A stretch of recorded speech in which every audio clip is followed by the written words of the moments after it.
Hello friends, welcome back to my channel advance English 101। Friends, आज की इस video में हम लोग डेली यूज़ होने वाले सेंटेंस की प्रैक्टिस करेंगे और वो सारे सेंटेंस एक से बढ़कर एक सेंटेंस डेली यूज़ होने वाले सेंटेंस होंगे।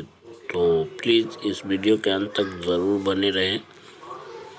इस वीडियो को शुरू करने से पहले मैं आपसे एक रिक्वेस्ट करना चाहूँगा, अभी तक आपने हमारे चैनल को सब्सक्राइब नहीं किया है तो इसे सब्सक्राइब ज़रूर करें ताकि हर दिन नए नए वीडियो अपलोड किए जाते हैं इस चैनल पे, उसका नोटिफिकेशन आप तक पहुंच सके।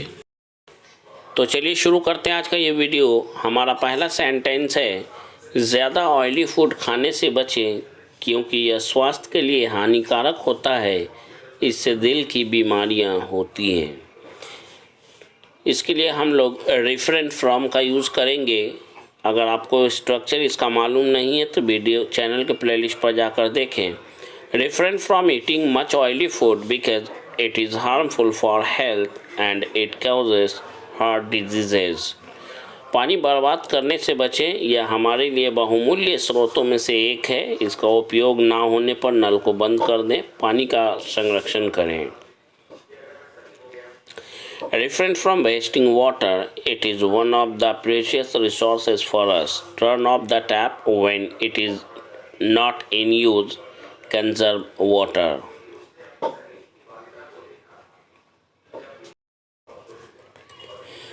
गुस्से से बचे, यह समस्या पैदा कर सकता है। Refrain from anger. It can cause problem. Refrain from anger. It can cause problem. पिछले कुछ दिनों से सुनैना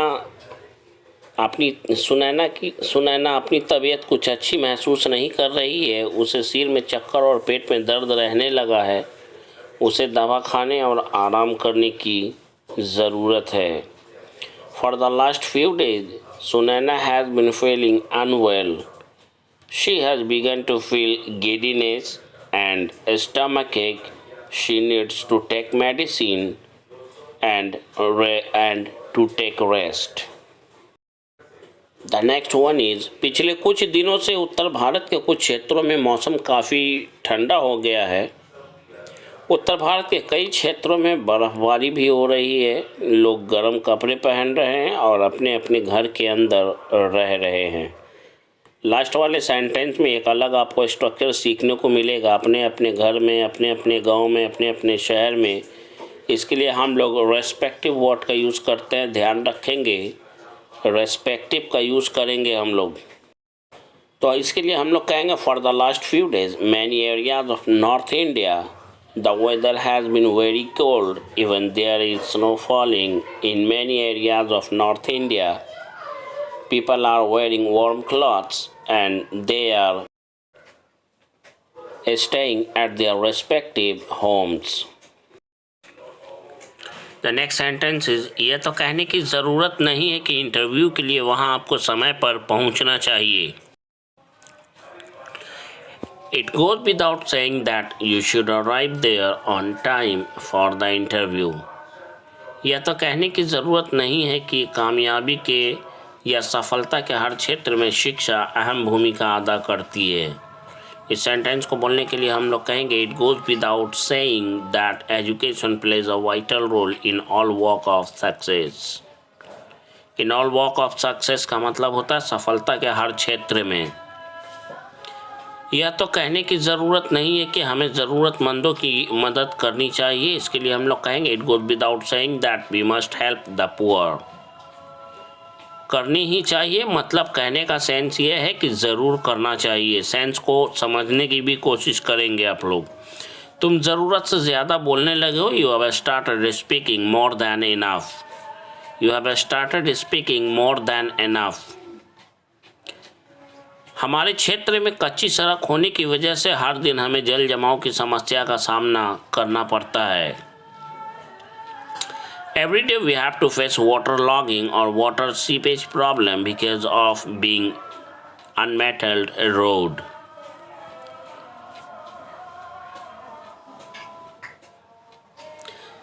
इस तरह घर में सामान को मत छितराओ, यानी मत फैलाओ। डोंट आउट स्प्रेड या फिर आप बोल सकते हैं डोंट स्प्रेड, या आप बोल सकते हैं don't scatter the belongings in the house.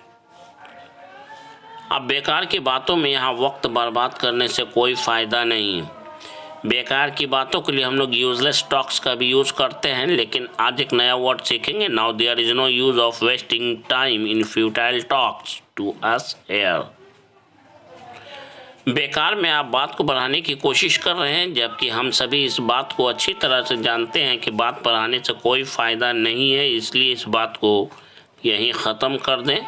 बात बढ़ाने के लिए हम लोग एलोंगेट द मैटर का भी यूज़ करते हैं, हम लोग स्ट्रेच द मैटर का भी यूज़ करते हैं। तो आइए देखते हैं। You are trying to elongating the matter necessarily, whereas का मतलब जबकि, whereas we all know it very well, there is no use of stretching the matter, so let the matter end here. Let the matter end here, इस बात को यहीं पे ख़त्म कर दें या किया जाए। तुम्हें तो सिर्फ बात बढ़ाना आता है, you know only how to elongate or stretch the matter। अब इनके झगड़ों को कौन सुलझाएगा? Now who will settle their disputes?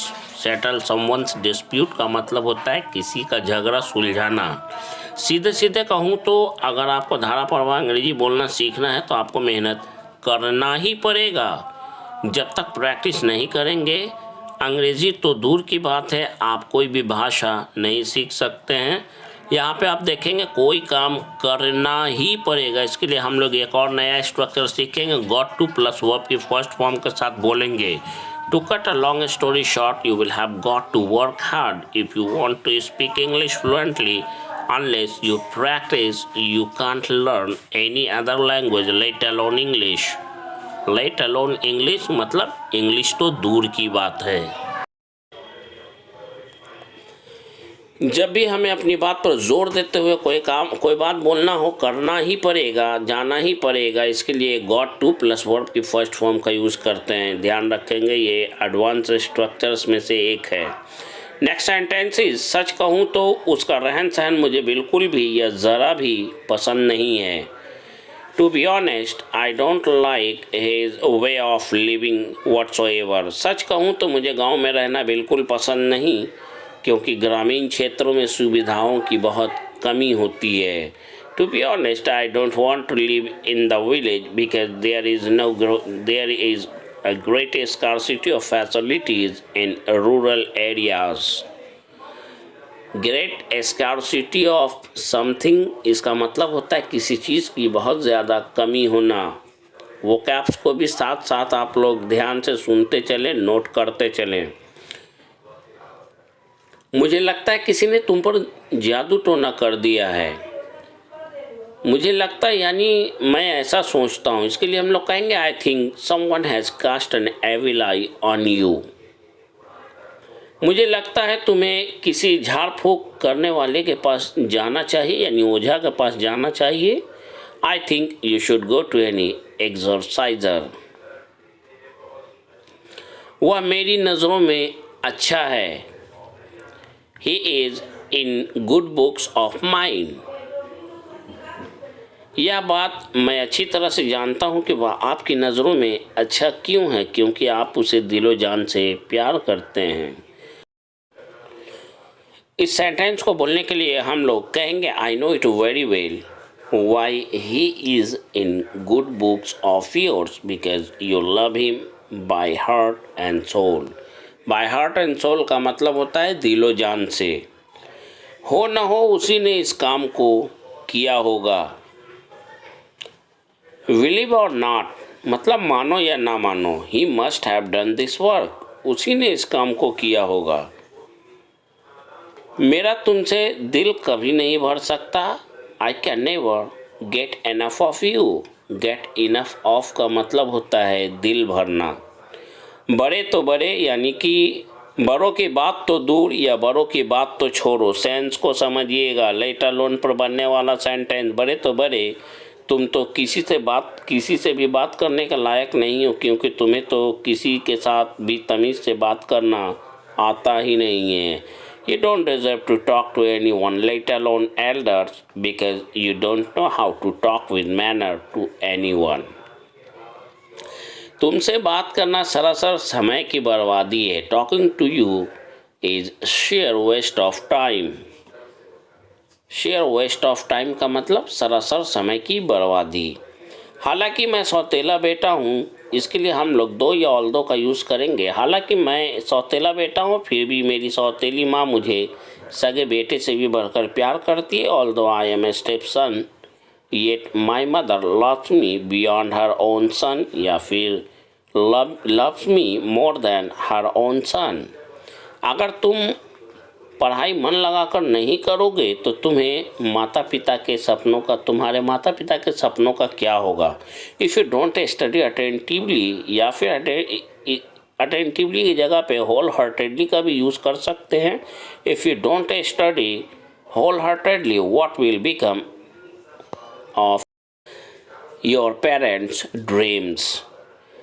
तुम्हारी ज़रूरतों को पूरा करने के लिए मेरे पास कोई जादुई छड़ी नहीं है. I don't have a magic wand to meet your needs. Magic wand का मतलब होता है जादुई छड़ी. 100 बातों की एक बात, या सीधे सीधे कहूँ तो जैसा मैं कहता हूँ वैसा करो, नहीं तो भाड़ में जाओ, मुझे क्या. To cut a long story short, do as I say or else you go to hell, या फिर यूँ कहें or else to hell with you. हम लोग बहुत जल्द एक दूसरे से अलग होने वाले हैं.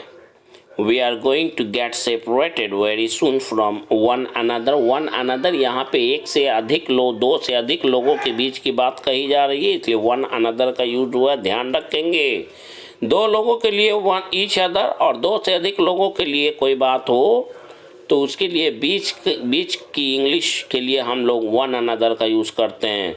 अब तुम्हें अपना और अपने परिवार का बोझ उठाने की कोशिश करनी चाहिए. Now you should try to bear the burden of you and your family. चलो मान लेते कि मेरे पास एक कुत्ता है, वह बहुत प्यारा है और उसे गेंद खेलना बहुत पसंद है, और इसके अलावा वह बहुत मिलनसार भी है. Late us say that. चलो मान लेते हैं के लिए हम लोग यहाँ पे बोलेंगे let us say that I have a dog. It is very cute.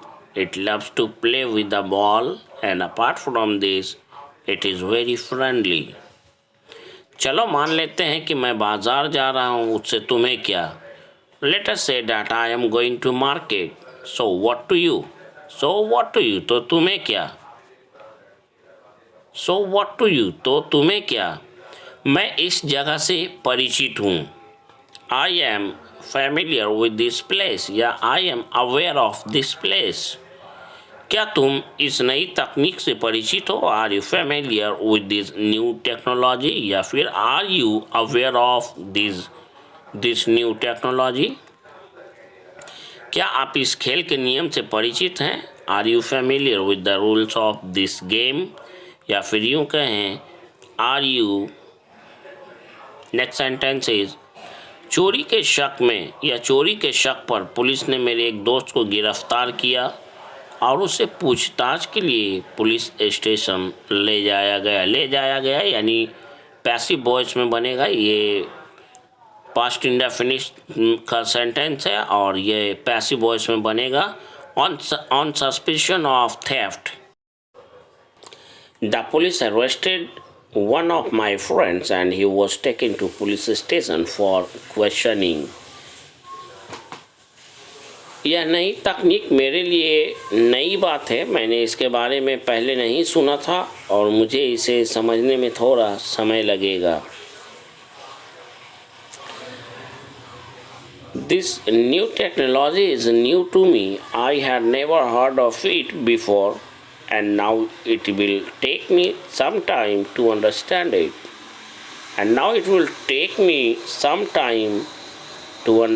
it. और इसे समझने में मुझे थोड़ा समय लगेगा. यह नया तरीका मेरे लिए कोई नई बात नहीं है. यह थोड़ा अजीब लगता है लेकिन मुझे इसे अपनाना होगा। This new method is new to me, it feels a bit strange but I will have to adopt it. Next है to stop someone in the back, किसी के पीठ पर वार करना या धोखा देना। मुझे विश्वास था कि वह मेरा साथ देगा लेकिन उसने मुझे धोखा दे दिया। I trusted that he would support me, but he stabbed me in the back. Stab का मतलब होता है चाकू भोंकना, चाकू से वार करना। स्टैब ऑन द बैक का मतलब पीठ पर चाकू मारना। And the next sentence is, तुमने अपने दोस्त को पीठ पीछे धोखा दिया। कहने का मतलब है पीठ पीछे धोखा दिया यानी पीठ पर चाकू भोंका। You stabbed your friend in his back. आज की वीडियो का आखिरी सेंटेंस है ये, जब कोई उपाय काम नहीं किया तो हमें कड़े कदम उठाने का सहारा लेना पड़ा क्योंकि स्थिति बहुत गंभीर थी। When no method worked, यानी जब कोई उपाय, कोई विधि, कोई तरीका काम नहीं किया, we had to resort to take a strict action, हमें कड़ा एक्शन यानी कठोर कदम उठाने पड़े। बिकॉज क्योंकि the situation was very critical, स्थिति जो थी वो बहुत नाजुक थी, बहुत गंभीर थी। That's all for today's video. आज के वीडियो में बस इतना ही। मिलते हैं कल फिर एक नए वीडियो में एक नए लेसन के साथ। तब तक के लिए गुड बाय। लाइक करें, शेयर करें, कमेंट करें।